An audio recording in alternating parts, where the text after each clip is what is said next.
Bom, o primeiro conceito que eu queria trazer aos senhores é o seguinte: nós estamos numa mutação muito grande da economia internacional. E essa mutação, por mais que a gente pense que não tenha muito efeito, por mais que o nosso presidente tenha dito que é uma marolinha, é um negócio simples, na realidade ela não foi uma marolinha. Nós tivemos aí seguramente no mercado internacional, não só no mercado financeiro, mas no mercado de produção, no mercado de serviços, uma série de dificuldades. Em alguns países, o Brasil, brindado com isso, felizmente, conseguiu superar mais rapidamente, que nós tivemos um cuidado muito grande lá atrás. Eu tive a oportunidade de fazer parte da equipe que elaborou o Real em 1993 e 94.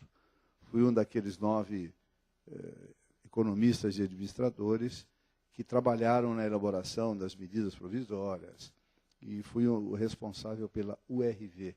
Acho que a maioria se lembra disso, né? Da URV, toda a concepção, etc. Então, lá atrás, nós criamos um certo colchão no Brasil, e o principal colchão que nós criamos lá atrás, que é importante, foi estabelecermos com o sistema financeiro brasileiro um limite máximo de endividamento e alavancagem. Os senhores terem uma ideia, desculpe fazer esse preâmbulo, mas eu acho que é importante a gente entender o conceito todo. Nós colocamos um limite aos bancos. Havia um negócio chamado Acordo de Basileia, que era um acordo de todos os bancos centrais mundiais, coordenado por um banco central internacional, que chama BIS, que ele fica na Suíça, em Basileia. E eles lá estabeleceram o seguinte, que um sistema financeiro, para ele estar tranquilo, estar rígido e com uma margem de risco muito pequena, ele não deveria alavancar o seu patrimônio líquido no máximo de 7 a 10 vezes. Ou seja, se ele tivesse 100 milhões de reais para empréstimo, ele poderia emprestar no máximo 700 milhões ou 1 bilhão de reais, que seria um limite razoável para os bancos. As instituições financeiras americanas, aquelas que quebraram, estavam alavancadas em 45 vezes.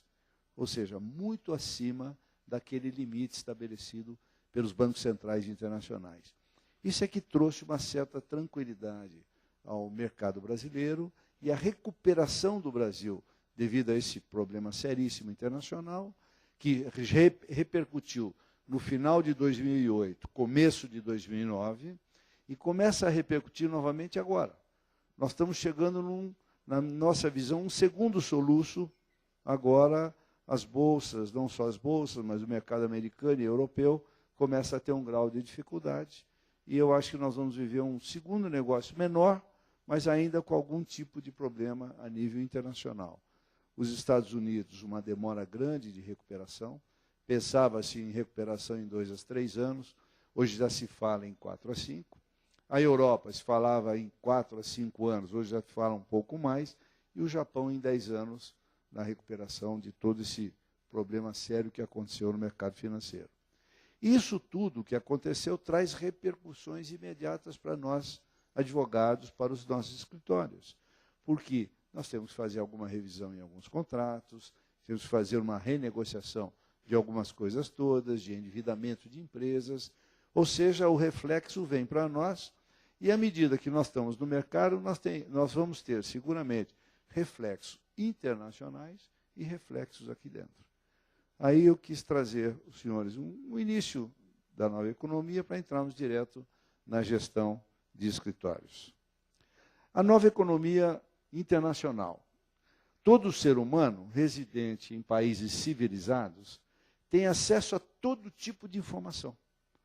Ou seja, o que acontece agora em qualquer país do mundo, em 30 segundos o Brasil já tomou conhecimento, pelas redes internacionais que aí estão.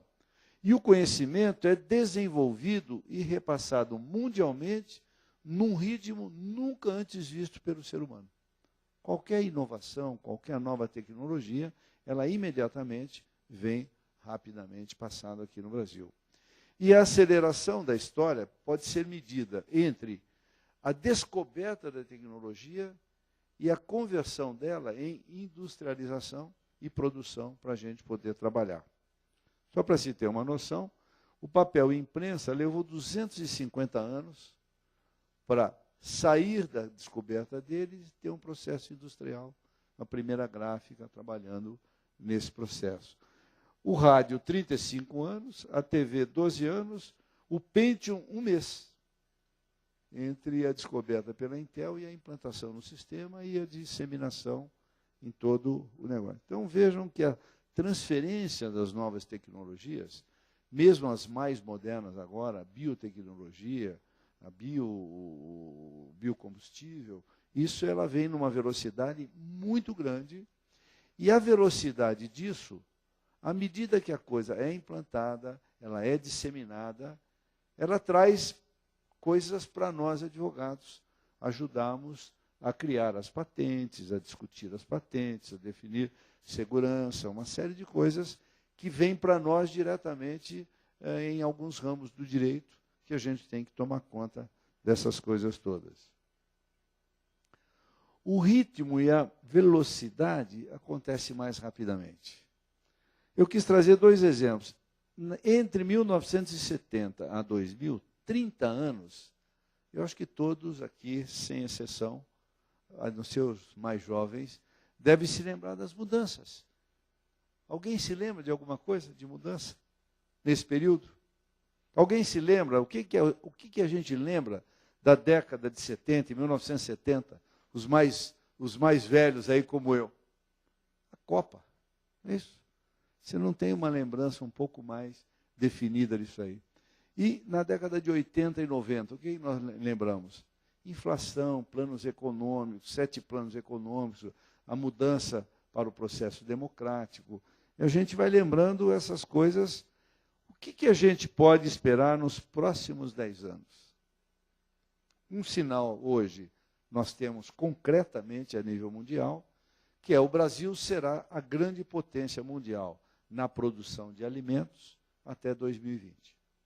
Hoje nós ocupamos o 1º lugar numa série de produtos, ocupamos o 2º lugar, outra grande número de produtos, e seremos seguramente, isso já está bem delineado, a primeira potência mundial em fornecimento de alimentos do agronegócio até 2020. Então vejam, senhores, aí uma primeira coisa que vai nos aparecer aos nossos escritórios, que é o direito econômico. É o direito que nós vamos discutir aonde? Na OMC, porque o Brasil passa a incomodar outros países vão se defender com barreiras não tarifárias, e nós vamos ter que trabalhar para defender os interesses das nossas empresas contra essas barreiras não tarifárias aí no mercado internacional. E essa discussão vai ocorrer naturalmente na OMC, Organização Mundial do Comércio. O Brasil participava da Organização Mundial do Comércio, mas nunca tinha montado um painel sobre esse assunto. Conseguimos montar lá atrás, há 10 anos atrás, um painel sobre o leite, criticando alguns países, principalmente o mercado como o europeu, que estava fazendo dumping em cima dos nossos produtos lácteos. Depois entramos com uma discussão com os Estados Unidos sobre o algodão, ganhamos a discussão sobre o algodão, os Estados Unidos ainda não está nos pagando, mas vai começar a nos pagar, não tem outra alternativa. E assim sucessivamente. A hora que nós entramos com o etanol para valer, hoje nós temos barreiras não tarifárias contra o álcool brasileiro, principalmente nos Estados Unidos.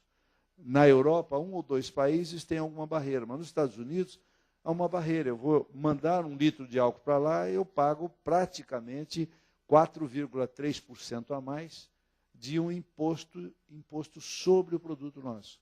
E à medida que o Brasil vai expandir o milho, vai expandir a soja, vai expandir os produtos do agronegócio, seguramente nós vamos ser barrados por umas razões tranquilamente econômicas e não jurídicas.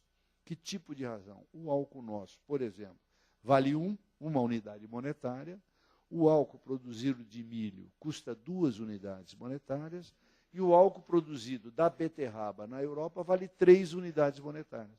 A relação é 1 para 3.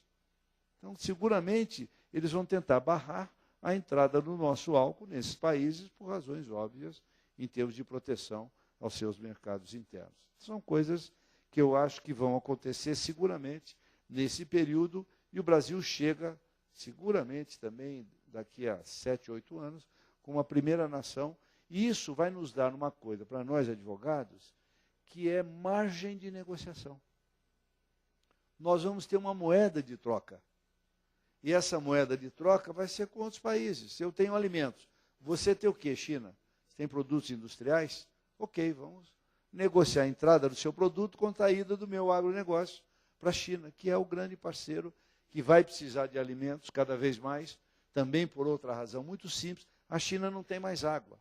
A disponibilidade hídrica que ela tem lá não dá mais para continuar na irrigação. Então ela vai ter que buscar outros mercados para fazer trocas, e aí entra o Brasil, as relações internacionais, nesse processo todo.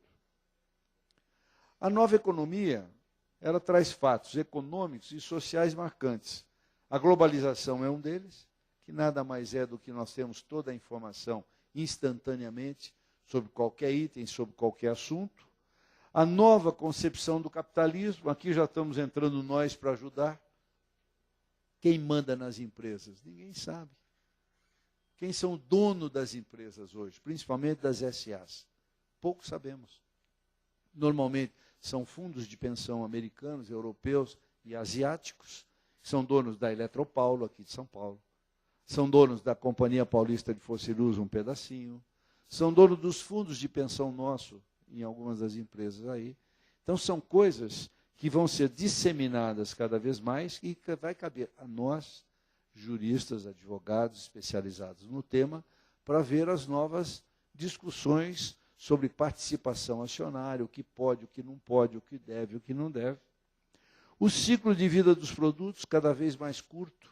Nós temos uma experiência aqui em São Paulo, acho que a maioria já ouviu falar na feira da APAS, Associação Paulista de Supermercados. É a maior feira de supermercados da América Latina, que ocorre em São Paulo todo mês de maio. Aí o que acontece no mercado econômico? São lançados nessa feira aproximadamente 1.200, 1.000 a 400 produtos por ano. 90 dias depois sobram 250 a 300 produtos. Por quê? Porque nós, consumidores, rejeitamos a maioria daqueles produtos que foram lançados. Ou porque mudaram a embalagem, ou porque copiaram de algum outro país que tinha patente. Alguma coisa aconteceu que vai nos envolver nessa discussão futura também. A outra é a era da informação e a globalização da produção. Aqui começa um item que também vai caber a nós um exame desse assunto, que é o seguinte: não interessa mais onde é produzido. Ou seja, nós temos um monte de empresas brasileiras, a Embraer liderando o processo, produzindo na China. Nós temos a Grandene fazendo sandálias havaianas na China. E as nossas relações contratuais desses projetos todos? Como é que fica eu, empresa brasileira, no mercado chinês, usando mão de obra chinesa, usando capitais brasileiros, capitais asiáticos? Como é que ficam essas nossas relações aí do ponto de vista jurídico, que a gente vai ter que começar a olhar um pouquinho mais isso aí. O outro item é a empresa socioambientalmente correta e ética. A experiência nossa de mercado nos leva à seguinte conclusão: qualquer que seja a empresa, qualquer que seja o tamanho dos nossos escritórios, qualquer que seja o tamanho de uma prestadora de serviço, se ela não for socioambientalmente correta e ética, ela não vai resistir ao mercado. Ela vai sair do mercado, porque a concorrência vai afastá-la completamente do mercado. É uma outra concepção que cabe a nós, advogados, operadores do direito, começar a convencer os nossos clientes de que esperto é recolher impostos. Esperto é trabalhar direito. Não é trabalhar errado, não.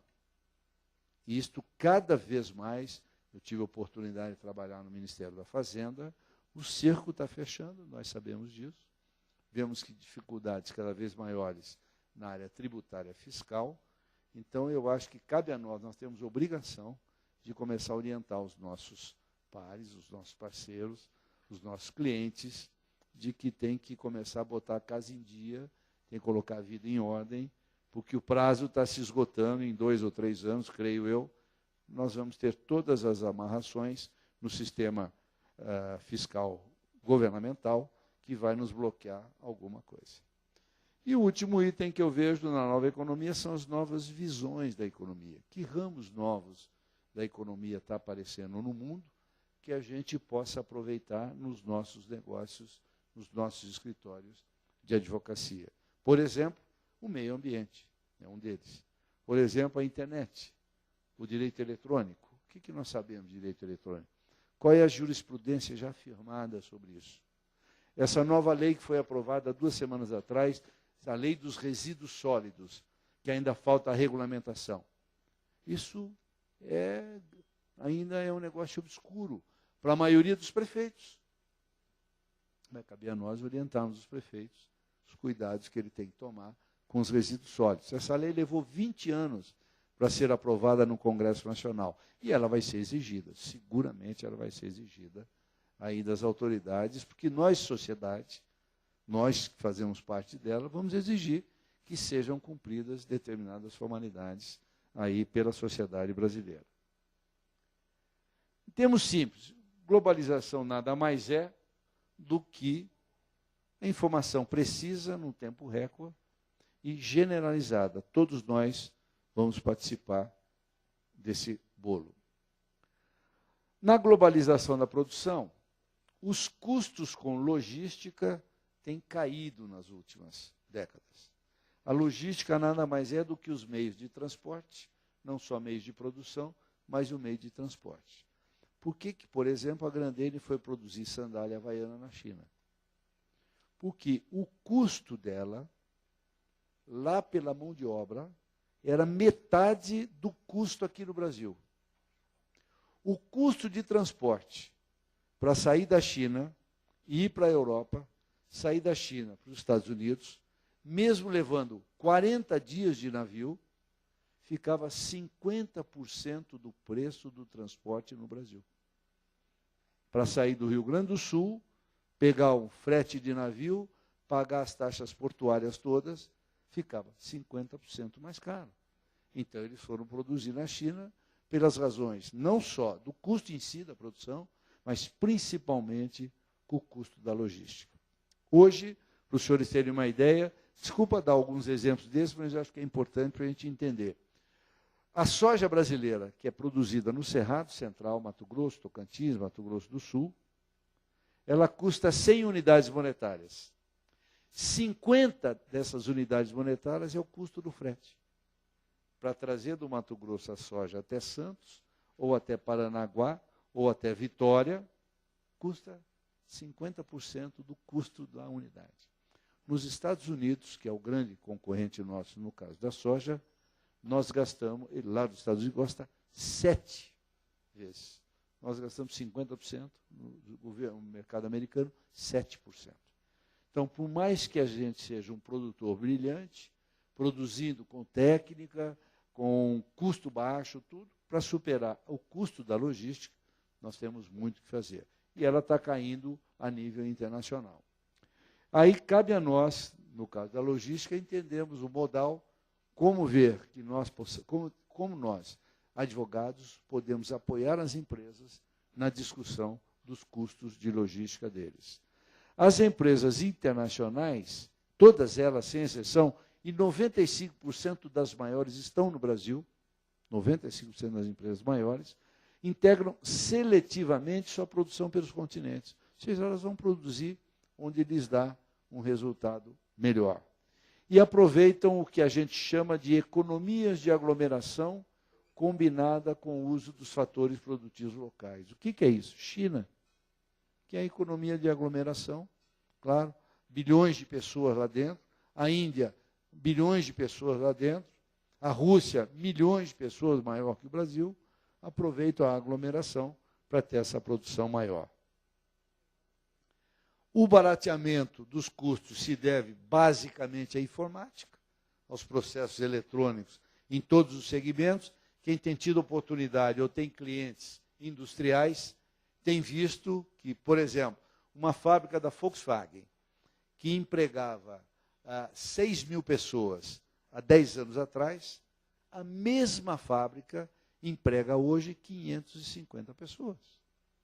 Porque a robótica entrou para valer, os processos industriais com a informática na linha de produção entrou para valer e a mão de obra começou a ficar escasseada nesse processo, com o desemprego alto, não só no Brasil, mas em todos os lugares.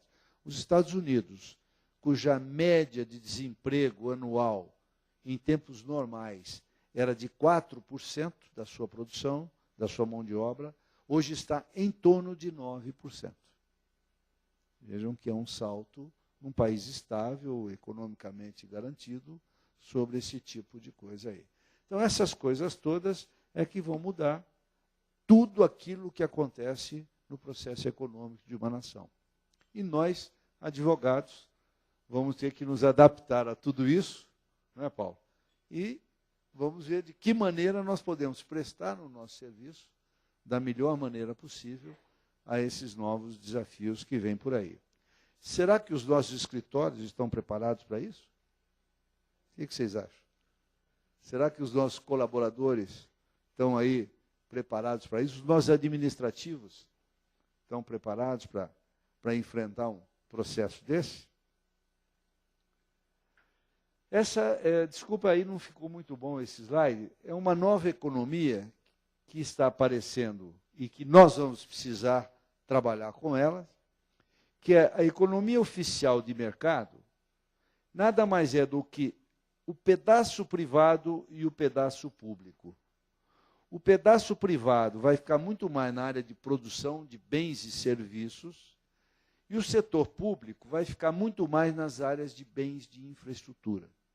A responsabilidade vai ficar cada vez mais, a nível de Estado, pela infraestrutura de estradas, portos, aeroportos, que nós estamos vivenciando aí um apagão geral, vai ficar na educação, vai ficar na saúde, e caberá ao setor privado a parte produtiva.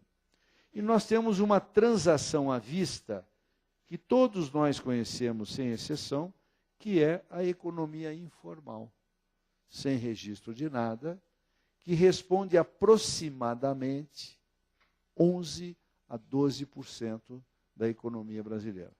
Dados do Banco Central, tem muita gente que fala, não, é 50%, não é nada disso.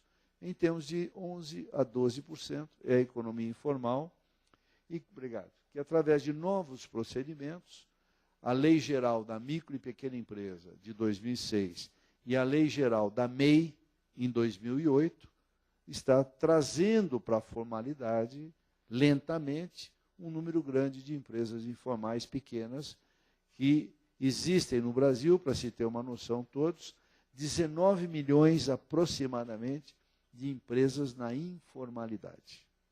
3 milhões e meio no estado de São Paulo. 1 milhão e 200 na capital do estado de São Paulo. São números nossos do SEBRAE, que a gente tem aí, porque trabalhamos muito tempo com isso, são números recentes aí. E nós vamos ter 50% do bolo econômico monetizado, ou seja, o sistema financeiro e algumas grandes empresas, mas 50% é o não monetizado, é o dia a dia nosso, é a prestação de serviço e por aí afora. E o que se pensa hoje? As grandes corporações, os grandes escritórios de advocacia internacional e os grandes escritórios nacionais, nós vamos tender a um processo sistêmico e incorporação de novos valores em toda atividade nossa. Seja ela no escritório pequeno, no escritório grande de advocacia, uma empresa grande ou pequena. Que é mais ou menos esses ciclos concêntricos, que é respeitar e cuidar da comunidade da vida. Para isso, nós temos que ter a integridade ecológica, todos os aspectos. A lei de resíduos sólidos está aí para vir de encontro a isso. A justiça social e econômica. Podemos falar o que quisermos, mas Patrão e empregado não pode mais ficar nessa briga.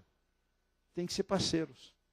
Nós temos que nos entender cada vez mais com a turma que trabalha com a gente, no escritório nosso, que são parceiros, não são empregados. E de que maneira nós podemos otimizar esta relação? A quarta é a democracia de não violência e paz. Isto tudo seguramente serão parte da macroestratégia que todos os países, as grandes corporações, e bate nos nossos grandes ou pequenos escritórios, nós vamos ter que ter uma noção macroestratégica desse processo todo.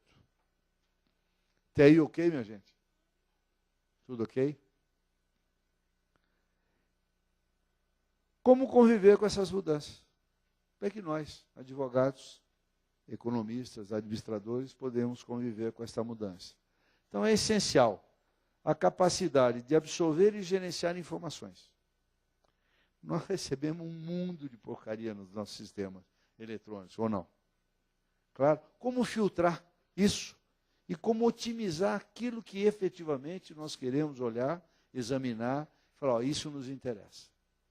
Essa capacidade de filtrar e gerenciar informações é uma coisa importantíssima nos nossos escritórios.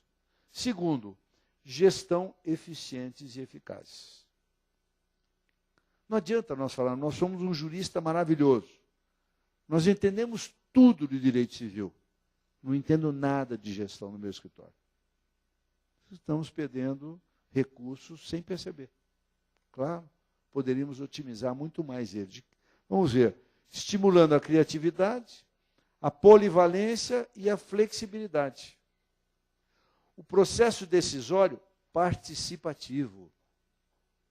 É bobagem nós pensarmos que nós temos segredo de tudo no nosso negócio. Principalmente na gestão, nós trabalhamos no dia a dia diretamente, computador, informática, internet, acabou isso aí. É muito melhor nós abrirmos o nosso negócio, conversarmos com os nossos parceiros e fazermos o trabalho compartilhado. Melhoria contínua da qualidade, isso é indispensável, o aprimoramento de todos nós, dos nossos parceiros e colaboradores. Resultados discutidos e compartilhados. Aqui, a gente tem uma dificuldade, eu não sei se vocês sentem isso na pele. Eu agora já acho que já superei um pouco isso aí. É difícil nós dizermos que nós perdemos dinheiro numa causa, ou não?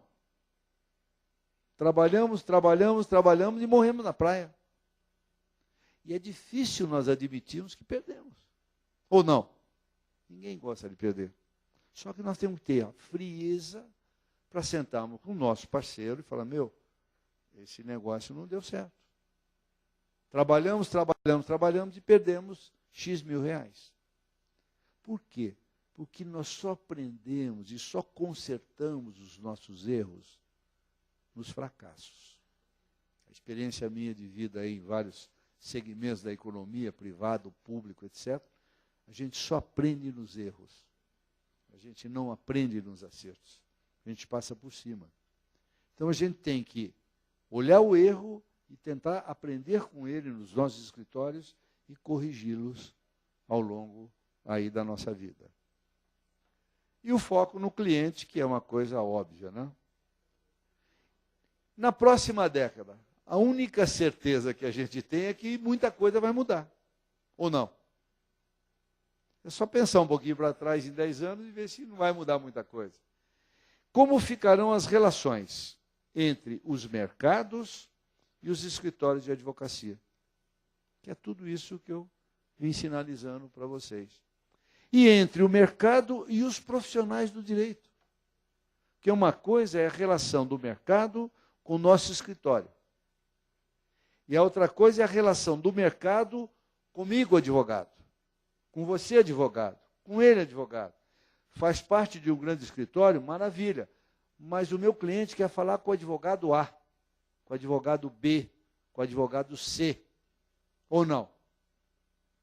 E geralmente a gente busca muito figurão, né? Ou não? E que nem sempre o figurão sabe de tudo aquilo que nós ralamos e carregamos o piano a vida toda, desde o início das nossas vidas.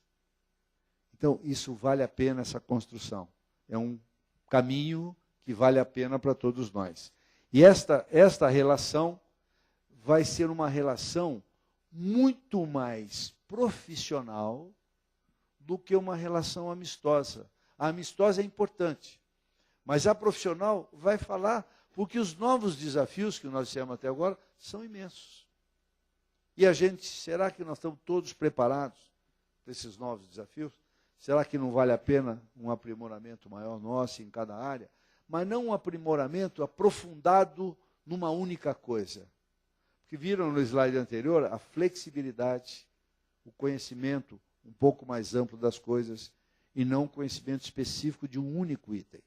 Aquele item é importante, mas eu tenho que ver quais são as condições de contorno em torno daquele item e ver se eu as conheço. Porque às vezes eu sou especializado num item profundamente especializado e esqueço as condições de contorno e o meu trabalho não deu certo porque uma das condições não foram supridas nesse negócio. A gestão dos escritórios. O que vai demandar para nós, face a esse pano de fundo todo que eu coloquei, a gestão do nosso escritório? Ele vai passar a exigir o quê? Gestão estratégica e quebra de alguns paradigmas que ainda temos nos nossos escritórios. Primeiro passo, conhecer o mercado e explorar as potencialidades do negócio.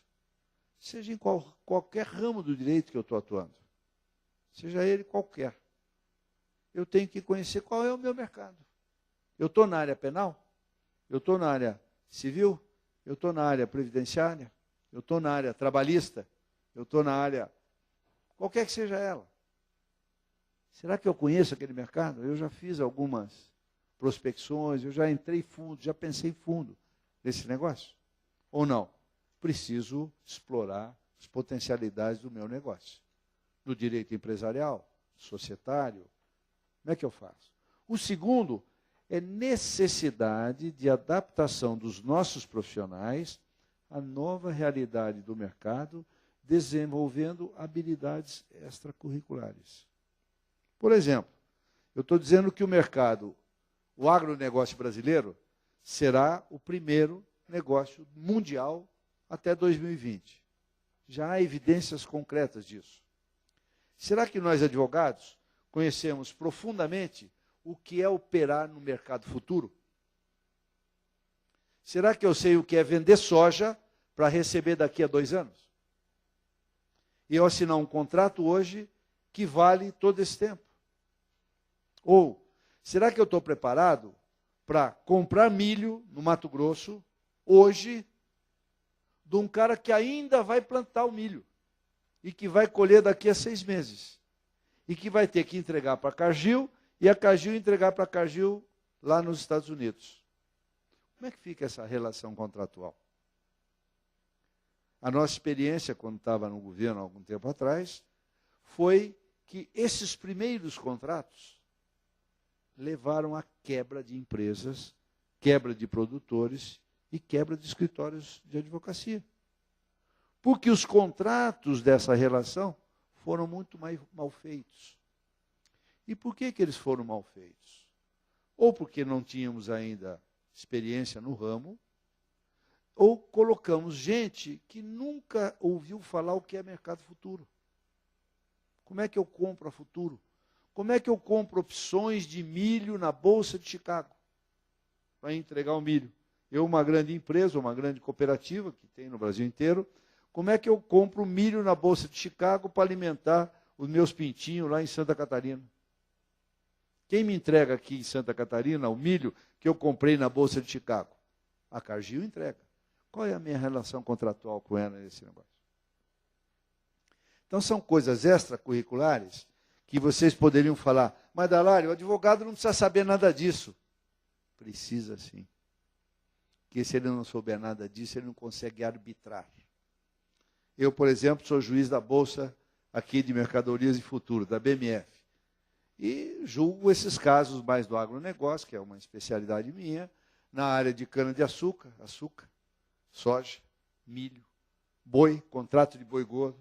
São relações que exigem um conhecimento um pouquinho maior, que não só a área do direito, mas a área negocial e essas coisas. Então, eu precisei fazer um curso sobre commodities, mercado futuro, mercado de opções, para poder entender como encaixar o direito nesse negócio, para poder auxiliar melhor o meu cliente nessas relações. Plano de gestão. Desculpa, acho que eu passei aqui. Plano de gestão. Os operadores do direito têm que começar a pensar no seu escritório em algumas coisas que são básicas em toda atividade de qualquer tipo de negócio, que nada mais é do que um plano de gestão. Em alguns passos, elaboração de um plano de negócio, eu tenho o meu escritório, qual é o meu plano de negócio do meu escritório? Como é que eu penso ele daqui a 2 anos? O que eu quero que ele chegue daqui a 2 anos? Quais as minhas despesas, quais as minhas receitas, quais as minhas previsões de clientes? Isso é um plano de negócio. Conhecer o mercado e as oportunidades, desenvolver as competências essenciais e utilizar ferramentas de promoção e marketing. Ah, mas advogado não pode fazer marketing, não pode fazer promoção. Não é isso que a gente aprendeu? Não deve. O médico também não deve. Como é que o mercado vai saber que eu existo? Como é que vocês acham que o mercado sabe que a gente existe? Eu posso ser ou galinha ou pato. Depende da opção. Você pega a galinha, a garizela, bota um ovinho desse tamanho, faz um pampeiro, quem é do interior sabe disso, grita tudo. O pato bota um ovo desse tamanho e fica quieto. Quem aparece mais, a galinha pequenininha ou o pato? Claro. Então a gente tem que achar um meio termo nisso e achar promoções e ferramentas do nosso negócio, do nosso escritório. Então, eu acho que qualquer escritório de advocacia passa para essa discussão de um plano de gestão e que a gente deve fazer internamente no nosso escritório com os nossos parceiros. Onde é que nós queremos chegar, qual é a nossa visão de médio prazo, qual é a nossa visão de longo prazo, onde nós queremos chegar com o nosso escritório. Organizar o escritório e traçar objetivos estratégicos. A experiência nossa aí com o Sebrae um pouquinho, nós tínhamos um trabalho com médicos veterinários. Uma vez, estava lá no Sebrae, apareceu o presidente do Conselho Regional de Medicina Veterinária. E nos procurou, falou, olha, o problema meu é o seguinte, todo médico veterinário, ele é aprovado na faculdade, vai para o mercado de trabalho e fica desempregado. Porque você não tem uma demanda muito grande para esse tipo de coisa hoje no Brasil ainda. Já está ampliando, mas ainda estava um pouco restrita. E aí o que faz o médico veterinário? Abre uma pet shop. Arruma um dinheirinho com a mãe, com o pai, com a irmã, com o irmão, com a tia, com a sobrinha, e abre uma pet shop. A experiência nossa é que ela quebra em 6 meses. Aí o presidente do conselho nos procurou e falou, Dalari, como é que nós vamos ajudar a resolver esse negócio? Tivemos que implantar um plano de gestão, explicar alguma coisa, e as coisas começaram a melhorar, e esse curso para o Sebrae passou a ser um curso normal de tratar com profissionais nessa área. Agora estamos expandindo para dentista, que é o mesmo tipo de problema, só que é um pouco mais grave que pet shop, que o dentista opera com produtos importados. E aí tem a relação câmbio, né? Real, dólar, real, euro, e aí também traz algum tipo de problema nisso aí. Então, qualquer que seja o escritório, qualquer que seja o tamanho, são 2 advogados, 2 amigos. Eu preciso pensar numa estratégia organizacional, gerencial, estratégia de marketing. Na gerencial e na organizacional, onde os advogados mais se perdem, experiência também alguma, é no controle de processo. Ah, não, Dalá, mas isso aí está hoje, tudo está na informática, mas a informática sozinha não fala. A informática não sabe onde está o processo. Senta lá, Ela vai dizer, ó, está na gaveta número 1, gaveta número 2, gaveta número 3. Mas se eu não tiver a gaveta, eu não acho processo. No governo federal, eu me lembro da Procuradoria-Geral da Fazenda Nacional, a sala do procurador, você entrava lá, você tinha que andar no meio de processo. Porque eram pilhas e pilhas de processos espalhadas, porque não tinha armário para colocar. Então, eram espalhadas do chão. E aí você ia lá, eu era de uma outra área, ia lá procurar um processo, deixa eu ver que pilha que ele está. E aí, a pilha... E vocês acham que no judiciário não acontece isso? Estou falando do Ministério da Fazenda. Será que os outros ministérios é diferente? Será que a Procuradoria-Geral do Estado de São Paulo é diferente? Onde a informatização jurídica do Estado de São Paulo ainda está muito aquém da informatização no Rio, da informatização no Ceará, da informatização na Bahia. Nós estamos aí na rabeira desse processo. Estamos tentando tirar o atraso aí pela Secretaria da Justiça, mas está difícil. Então, nós temos que nos organizar nesse negócio aqui. Seja qual for o tamanho do escritório. Dá para fazer isso. É uma questão de pensar um pouquinho. A estratégia organizacional no plano de negócio, nada mais do que organizar a estrutura do escritório em torno de funções e não em torno de pessoas. Eliminar um pouco os personogramas e tentar ver pelas funções, por aquilo que o pessoal efetivamente trabalha. E criar um organograma com hierarquia, divisão de tarefas, que é coisa simples, que a gente sabe fazer. Só que a gente não faz. A gente não consegue. Ou respeito, não, mas ele é um advogado, tal. Espera aí, você está junto. Ajuda a discutir, ajuda a montar a estratégia. A estratégia gerencial. 2 ferramentas, ciclo PDCA, permite planejar, executar, verificar e realizar ações corretivas, e a lei de Pareto, que proporciona conhecer que ações deverão ser priorizadas para tornar o escritório lucrativo. É a famosa curva ABC da administração. Aquilo que me interessa, aquilo que pode me dar algum retorno, aquilo que não me dá retorno nenhum, eu pego causas que vão levar 10, 12 anos, me interessa? Me interessa. Mas eu tenho que ter uma margem maior nelas do que aquela causa que eu rodo mais rapidamente. É igual um produto de algum supermercado. Em supermercado, o que a turma faz? Aqueles produtos que rodam todo dia, tem uma margem pequenininha, margem de lucratividade. Aquele negócio que leva 4 meses, 5 meses, 6 meses para vender, a margem é muito maior. Porque ele tem que, com a margem, bancar o estoque dele, no caso dele. O nosso estoque é cuca. O nosso estoque é a cabeça. Então, onde eu gasto mais, onde eu gasto menos tempo com um determinado processo. Será que eu não estou gastando muito tempo com uma coisa que não me dá retorno nenhum? Ou que talvez não precisasse eu me dedicar tanto tempo naquele assunto? São avaliações que cada escritório é que conhece a sua especificidade. Então, ele conhece os seus pares, os seus parceiros, é que conhecem isso aí. E a outra estratégia de marketing que nós já falamos, com os objetivos de, olha, eu existo, viu? Só que eu existo com essas competências, o meu pessoal está preparado, tem habilidades para isso, preciso divulgar. Conhecimento do mercado e as oportunidades. Descobrir as áreas que estão em expansão no mercado. Quais são essas áreas? Será que eu tenho áreas novas no mercado nosso de advocacia? Algumas nós já falamos, já estamos aí ao longo aí da exposição.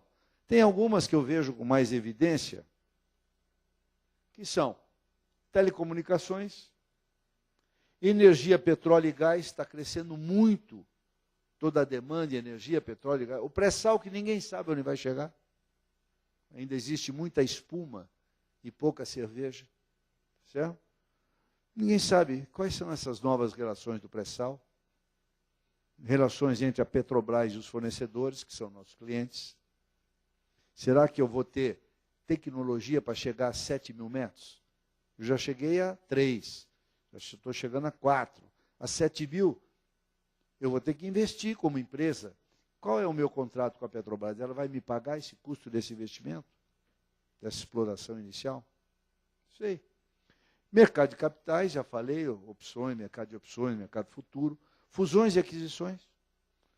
Nós já chegamos a várias fusões e aquisições de empresas grandes. Estamos vendo uma nova concentração e está começando a chegar na empresa média. Arbitragem, aquilo que eu falei da minha experiência própria na Bolsa BMF. Meio ambiente, tem um mundo aí pela frente. Nós estivemos discutindo essa semana, num seminário sobre o agronegócio brasileiro, as questões do meio ambiente vinculado com o agronegócio.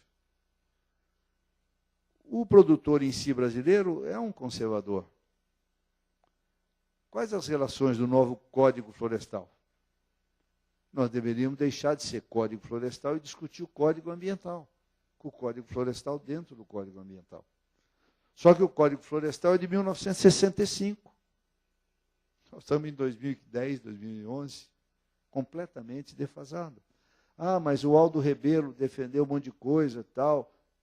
Ué, qual é a democracia que nós queremos? Que aí extrapola, o código extrapola. Vai para uma discussão mais profunda, mais ampla, de qual é o sistema político, qual é o regime político que nós queremos. Aí tem adaptações a serem feitas e nós vamos estar no meio desse negócio. Terceiro setor, muito pouca gente discute, cheio de ONG, cheio de OCIP. Quais são as deficiências de cada uma delas? Quais são os benefícios efetivos que elas estão trazendo? E quais são aquelas ONG de aluguel? Aquelas que vêm com recurso externo para prejudicar a produção interna brasileira. Começar a discernir uma coisa da outra. Internet e mídias eletrônicas. Então, são mercados potenciais, que são novos negócios, são oportunidades novas, que estão aí. Cabe a nós, os nossos escritórios, buscarmos, nos integrarmos disso, nos especializarmos em algum item desse, aquele que me deixa mais feliz para trabalhar, porque se a pessoa não estiver feliz para trabalhar, faz mal feito.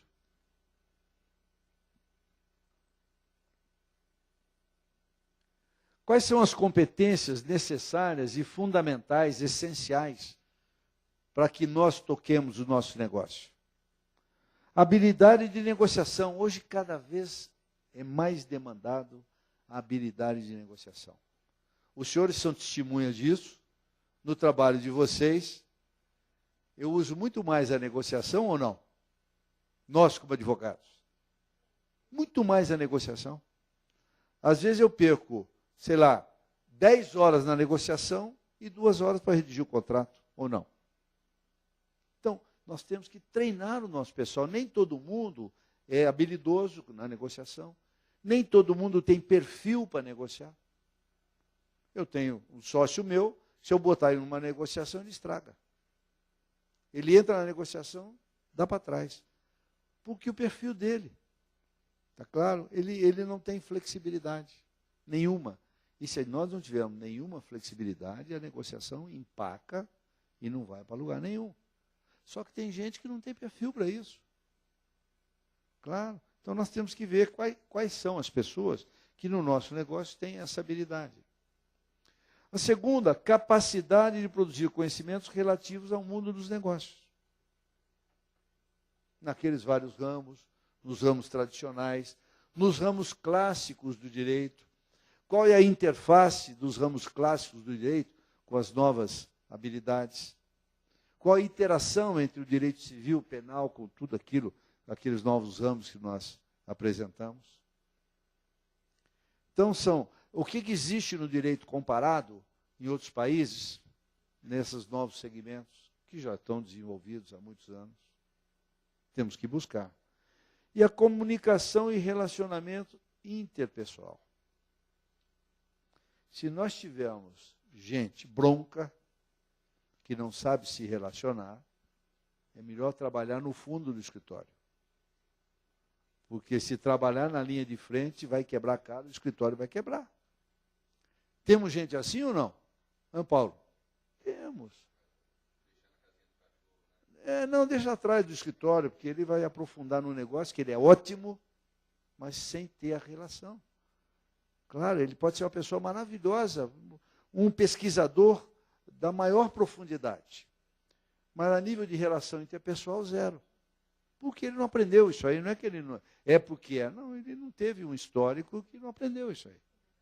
Então, será que vale a pena trabalhar ele para fazer algum curso, alguma coisa de relações pessoais? Às vezes vale a pena. Que a pessoa, às vezes, é tímida, às vezes tem medo de se expor, tem medo de desafios. São valores pessoais que a gente tem que conhecer nos nossos colaboradores, nossos parceiros, para ver de que maneira nós podemos otimizar isso aí. Liderança. A liderança nata. Você vai adquirindo ao longo da vida, mas tem pessoas que são mais líderes do que outras. Então, nós temos que desenvolver isso aí nos nossos escritórios. Aquela gente que tem atitude proativa é ótima. Nós não temos gente que dá palpite em tudo? Ou não? É bom isso aí. Tem palpite certo e palpite errado. Mas é melhor que fale alguma coisa do que não fale nada. Aquele cara que guarda tudo para si. Aquela pessoa que guarda tudo para si. A gente tem que mostrar isso aí. Trabalho em equipe. Isso não precisa nem falar, né? Se não trabalhar em equipe, nada funciona. Nem na nossa casa, né? Se nós não ficarmos em equipe, marido, mulher, empregada, da zebra. Imagine no escritório de advocacia, se não pensarmos em equipe. Não tem estrela. A estrela é natural, é inata de cada um de nós. Claro, mas não tem estrela. A estrela sozinha cai. Né? A estrela com equipe, com suporte, ela cresce e puxa junto o escritório. Motivação.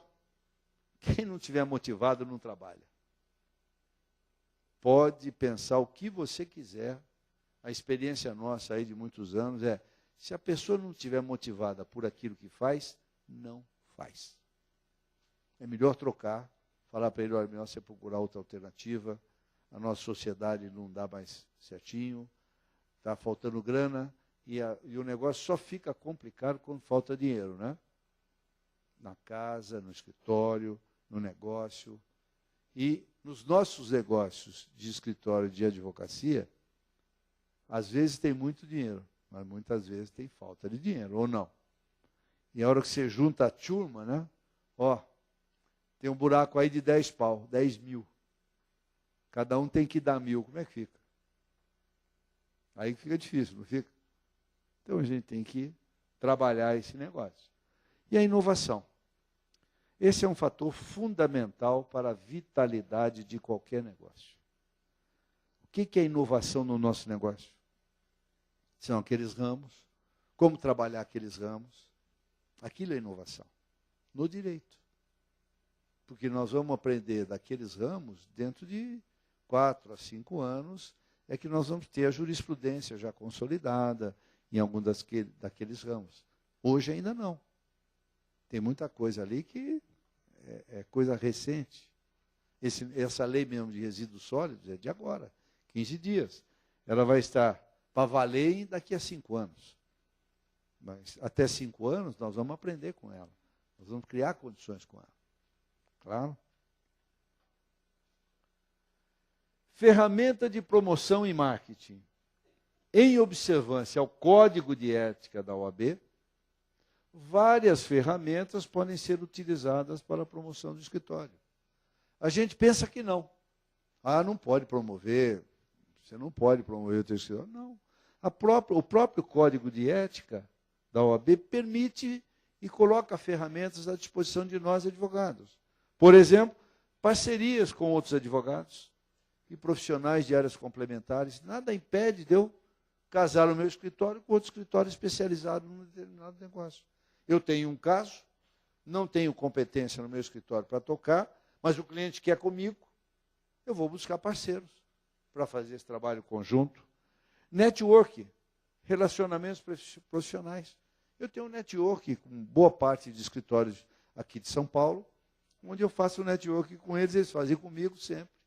Na área de avaliação de empresas, eu tenho uma certa expertise e eu troco figurinha com vários escritórios de advocacia daqui que me pedem, dá uma avaliada, quanto vale esse negócio? Quanto vale essa marca?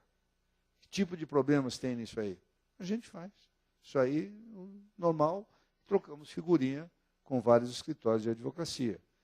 Publicação de artigos. Eu acho que vale a pena vocês começarem a pensar em publicar alguns artigos, não só em revista especializada, mas em revista de outros segmentos. Por exemplo, se eu estou conhecendo muito bem a parte de logística, frete, transporte aéreo, transporte terrestre, ferroviário, eu vou publicar algumas coisas na revista especializada, mas vou publicar também, se possível, numa revista de caráter geral. Isso vale a pena. E é consultando algumas revistas que a gente tem a ideia. Então vejam coisas na área de promoção e marketing que são passíveis de nós utilizarmos essas ferramentas todas. Utilização da internet, sites e blogs. Nada impede que a gente faça isso. Hoje em dia, o mundo está aí à disposição nossa, né? Entrar no site, criar um blog, Twitter, e vamos trabalhando junto nisso. Vamos criando o nosso marketing do escritório, facilitando e facultando esse tipo de coisa. Relacionamento com clientes tem que ser dinâmico. Eu não posso, porque o nosso trabalho, eu falo sempre, é um pouco autofágico. Ou não? Eu termino um negócio, entreguei ao cliente, e depois? Eu preciso manter a chama acesa. Não é porque eu fiz um trabalho, ele gostou, e eu fiz um trabalho bem feito, que eu, permanentemente, eu tenho que estar conversando com ele, senão ele esquece de mim. Mesmo que eu tenha feito um trabalho muito bom, ele esquece da gente. Então eu tenho que ter sempre um relacionamento com ele. E tenho, dentro do meu sistema, um sistema de relações públicas, ministrando palestras, participando de debates, mais ou menos o que eu estou fazendo aqui. Claro, com todos os senhores e que a maioria dos nossos colegas fazem. Que é participando, é submetendo a discussão, é colocando em discussão as teses, aquilo que ele acha que é válido, que não é válido. São coisas assim que nós vamos ampliando as nossas ferramentas de promoção. E aí, para a reflexão de todos. A partir do momento em que estas oportunidades forem exploradas de maneira adequada e com visão profissional de negócio, o setor jurídico pode tornar-se um mercado profissional bastante atrativo, contando sempre com muito profissionalismo, competência e dedicação. Cabe a nós refletirmos um pouco isso. Isso é um pouco da nossa experiência aí de N anos trabalhando no mercado misto entre o econômico e o jurídico.